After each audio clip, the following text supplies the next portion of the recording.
इस देश के पहले आतंकवादी और राष्ट्रपिता के हत्यारे गोडसे का जय जयकार हो रहा है। नेहरू जी और उनकी बेटी इंदिरा जी ये मेरे लिए आइडियल हैं। जेएनयू को स्थापित किया इंदिरा जी ने, कहा कि मैडम हम आपको ये कहने के लिए आए हैं कि आप आपातकाल खत्म कर दीजिए। दूसरे दिन इंदिरा गांधी ने इमरजेंसी को खत्म, इसलिए उन्होंने कहा था कि मेरे खून का एक एक कतरा इस मिट्टी के नाम। हम जिस दौर में हैं, जहां इस देश के पहले आतंकवादी और राष्ट्रपिता के हत्यारे गोडसे का जय जयकार हो रहा है और देश की सबसे ताकतवर प्राइम मिनिस्टर इंदिरा गांधी को साइडलाइन किया। आदत हो गई है लोगों की इतिहास नहीं पढ़ने की और व्हाट्सएप यूनिवर्सिटी पर सारा ज्ञान हासिल करने। दूसरा, इंदिरा जी के बारे में बात आई थी, केवल संस्मरण ही सुनाया, तो मैं कुछ उनके स्कूल के दिनों के, मुझे व्यक्तिगत तौर पर जो चीज़ें बहुत अप्रिशिएट करती हैं, नेहरू जी और उनकी बेटी इंदिरा जी ये मेरे लिए आइडियल हैं। मुझे लगता है कि ऐसा पिता और ऐसी बेटी इस देश में शायद आप इधर के इतिहास में तो नहीं। नेहरू जी जितने अच्छे पिता हैं उतने ही अच्छे पति हैं। वो एक बड़ा लंबा सिलसिला है, वो यहाँ सब बात करने की समय नहीं है। लेकिन जिन इंदिरा गांधी के बारे में बाद के दिनों में और आज के दिनों में जो चर्चा हुई, वो कितनी सोशलिस्ट है और कितनी डेमोक्रेटिक है। एक सिर्फ प्रसंग 1933 या 34 की बात है, संभवतः 34 की। इंदिरा गांधी ऑक्सफोर्ड यूनिवर्सिटी के समरविले कॉलेज में पढ़ाई कर रही हैं, 17 साल की। नेहरू जी को इंग्लैंड जाना था और लंदन में रुकना था, तो उन्होंने चिट्ठी लिखी इंदिरा जी को कि मैं आ रहा हूं और मिलेंगे। जहां रुकना था नेहरू जी को वो भी उन्होंने पता लिख दिया। इंदिरा गांधी ने वो खत पढ़ा और उसके बाद तुरंत चिट्ठी लिखी। वो नेहरू जी को पापू कहती थी, ये शब्द मुझे बहुत आकर्षित करता है। उन्होंने लिखा कि पापू, आप जिस घर में रुक रहे हैं वो घर नाजीवादी पार्टी के समर्थक का है और मेरी रिक्वेस्ट है कि आप उस घर में मत रुकिए। और ये भी शर्त रखी कि अगर आप उस घर में रुकते हैं तो आपका भाषण सुनने के लिए हम नहीं आएंगे। एक 17 साल की बेटी की समझ, सोच। और नेहरू जी ने दोबारा लिखा कि मुझे नहीं मालूम था कि वो घर किस व्यक्ति का है। वादा उन्होंने किया कि इस बार तो चूंकि मैं कह चुका हूं तो रुकूंगा, लेकिन अगली बार कभी नहीं रुकूंगा। लेकिन आश्चर्य इस बात का कि नेहरू जी गए, इंदिरा गांधी उनका भाषण सुनने के लिए नहीं गई। ये है इंदिरा।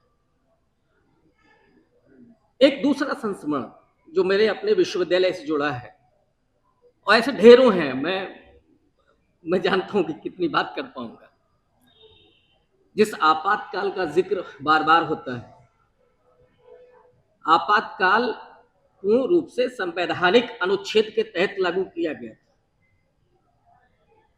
कुछ जेलों में लोग थे, बाकी देश में शांति थी।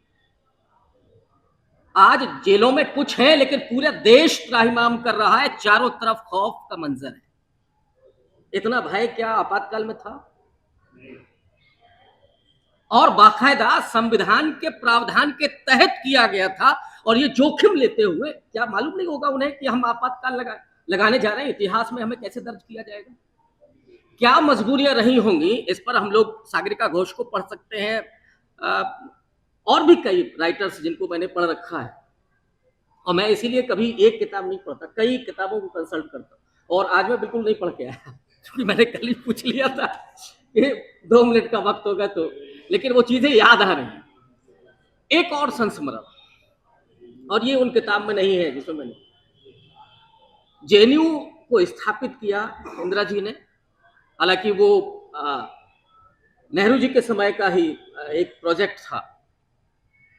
और ये भी हम सबको पता है कि इंदिरा जी को उसी जेएनयू के गेट पर रोक दिया गया था और वहां सीताराम येचुरी जी ने बाकायदा उनके विरोध में एक तकरीर भी की थी। वो आपको चित्र भी बहुत सारे मिलेंगे।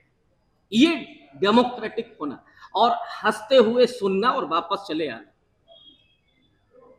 बिल्कुल आखिरी दिनों का घटनाक्रम है। और जेएनयू जिस माहौल के लिए जाना जाता है, उसमें से कुछ लड़के कई बार बहुत अजीब अजीब हरकतें करते हैं। तो दो लड़कों ने प्लान किया कि आज इंदिरा जी को जाकर के सबक सिखाना है। तो दोनों रात के करीब 12 बजे प्रधानमंत्री आवास में पीछे बाउंड्री से कूद गए। आज परिंदा भी पर नहीं मर सकता। कूद करके आए तो सिक्योरिटी गार्ड ने पकड़ लिया और कहा कि नहीं, मुझे इंदिरा जी से बात करनी है। उन्होंने कहा भाई बात करनी है, आप ऐसे आ रहे हैं। इंदिरा जी उस समय कुछ पढ़ रही थी। तो उन्होंने आवाज दी, कौन है, क्यों शोर हो रहा है? तो सिक्योरिटी वालों ने बताया कि कोई लड़के हैं, बता रहे हैं कि जेएनयू से आए हैं और इस समय उनको प्राइम मिनिस्टर से बात करनी।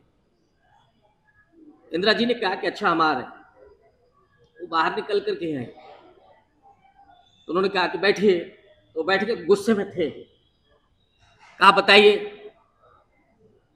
कहा कि मैडम, हम आपको ये कहने के लिए आए हैं कि आप आपातकाल खत्म कर दीजिए।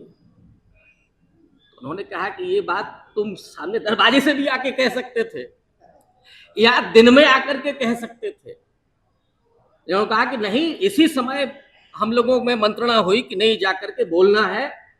कहा गेट से हम इसलिए नहीं आए कि क्या आपके सिक्योरिटी गार्ड आने देते? इंदिरा जी ने कहा अच्छा ठीक है, बात तुम्हारी हो गई। सिक्योरिटी वालों से कहा कि इनको भाई चाय वाय पिलाइए। तो कहा कि नहीं, न तो हम आपका चाय पियेंगे न पानी पिए, जा रहे हैं। इंदिरा जी ने कहा कि ठीक है, इनको विदा कर चले। इत्तेफाक, मैं ये कतई नहीं कह रहा हूं कि इस घटना का क्या रहा होगा। इत्तेफाक से दूसरे दिन इंदिरा गांधी ने इमरजेंसी को खत्म किया। ये मैं इसलिए कह रहा हूं कि दो छात्र जो उनकी बनाई हुई यूनिवर्सिटी में पढ़ते हैं, वो आते हैं और उनको जिस तरह से वो बुला करके बात करते हैं और ये भी कहती हैं कि भाई इनको चाय वाय पिलाई कि नहीं, चाय पिलाओ इनको, और वो गुस्सा होकर के चले जाते हैं कि नहीं नहीं, मुझे चाय वाय नहीं पीना, हम जो कहने आए थे वो हमने कह दिया। ये आप क्या कहेंगे? इंदिरा जी ऐसी ही थी जैसा बताया जाता है। आज मैंने जब सुबह ट्विटर जरूर देखता हूं कि ट्रेंडिंग में है क्या। आप लोगों ने भी ध्यान दिया हो, सुबह ट्रेंडिंग में नंबर 1 पर था रानी लक्ष्मीबाई की जयंती। आप सब लोग विद्वान हैं। रानी लक्ष्मीबाई का जन्मदिन क्या वास्तव में सही जानकारी होगी क्या? किसी इतिहास में दर्ज है क्या? नहीं। आज ही क्यों और सुबह से ट्रेंड कर रहा है? वो इसलिए कि ताकि आप इंदिरा जी को भुला दें और लोग भुला दें। जरूरत इस बात की है कि जैसी इंदिरा जी थी और उनके स्कूल के दिनों का, उनके प्रेम के दिनों का, जब पापू के साथ प्राइम मिनिस्टर आवास में है तब का, उसके बाद जब प्राइम मिनिस्टर है तब इमरजेंसी, और उसके बाद ये कहना, उनको जब इंटेलिजेंस ने ये चेताया कि जो सिख आपके अंगरक्षक हैं उनसे खतरा है। एक तो ये है कि 50 किसान आ जाएंगे तो वहां मुख्यमंत्री को बोलेंगे कि मैं लौट करके जा रहा हूं, जरा बता देना। इंटेलिजेंस की रिपोर्ट पर भी उन्होंने कहा कि नहीं, हम नहीं हटा सकते क्योंकि एक पूरे समुदाय के विश्वास का प्रश्न है। अगर हमने हटाया तो पूरा सिख समुदाय आशंकित होगा लोगों की नजर में, और ये उनको लग रहा था। इसलिए उन्होंने कहा था कि मेरे खून का एक एक कतरा इस मिट्टी के नाम।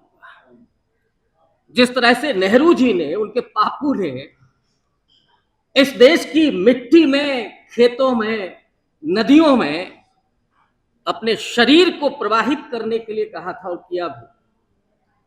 वही खून का एक एक कतरा इंदिरा जी का इस देश की मिट्टी में समाहित है। हम शायद कृतज्ञ हैं क्योंकि हमने पढ़ा नहीं, या पढ़ा तो हमने लोगों तक पहुंचाया नहीं। जरूरत इस बात की है कि जो प्रश्न उन पर हैं उन प्रश्नों पर डिस्कोर्स किया जाए, डिस्कस किया जाए और लोगों तक उन बातों तक पहुंचाया जाए। बहुत शुक्रिया, धन्यवाद।